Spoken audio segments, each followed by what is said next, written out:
నియోజకవర్గంలో కొనసాగుతున్న ఎమ్మెల్యే నందమూరి బాలకృష్ణ రెండో రోజు పర్యటన. హిందూపురంలో బిజీగా గడుపుతూ తనను కలవాలని వచ్చిన వారితో ఆప్యాయంగా పలకరిస్తున్న ఎమ్మెల్యే బాలకృష్ణ మరొక మహిళా కళాకారిణి తనకు తోబుట్టువులు ఎవరూ లేరని, తనకు సినిమా నటన అంటే ఇష్టమని, ఎలాగైనా నాకు అవకాశం కల్పించాలని కోరారు. కృష్ణ స్పందిస్తూ మీలాంటి టాలెంట్ ఉన్న కళాకారులు సినిమా రంగానికి అవసరమని, తప్పకుండా తన వంతు ప్రయత్నం చేస్తానని హామీ ఇచ్చారు.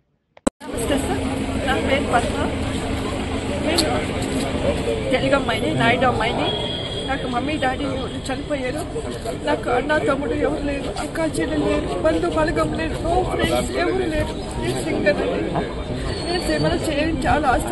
మనిషి పుట్టింది మళ్ళీ చనిపోతాం, జన్మనుమతి ఉంటాయి కదా. నాకు ఆశ చెయ్యాలని, ఫిలంలో చేయాలని నాకు ఆశ సార్. బాలకృష్ణ సార్ని 20 years బ్యాక్ మీట్ చేశాను సార్, ఊటీలో కేశవరెడ్డి సినిమాలో. అప్పుడు సార్ నన్ను అన్నారు, పద్మాను సినిమాలో చేస్తావా, ఇంట్రెస్ట్ ఉందా అని అడిగారు. అప్పుడు నాకు భయం సిగ్గేసి నేనేం మాట్లాడలేకపోయినాను. ఇప్పుడు కొంచెం ధైర్యం వచ్చింది. ఏదైనా సాధించాలని నా ఆశ. నాకన్నా నాకు ఎవరు లేరు. నా ఆశ నాకు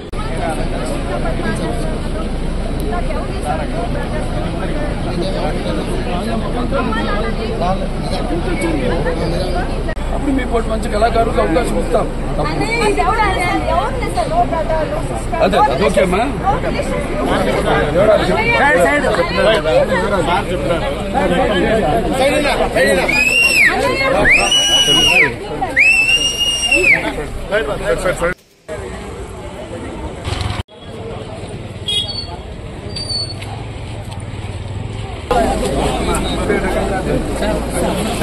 Hey.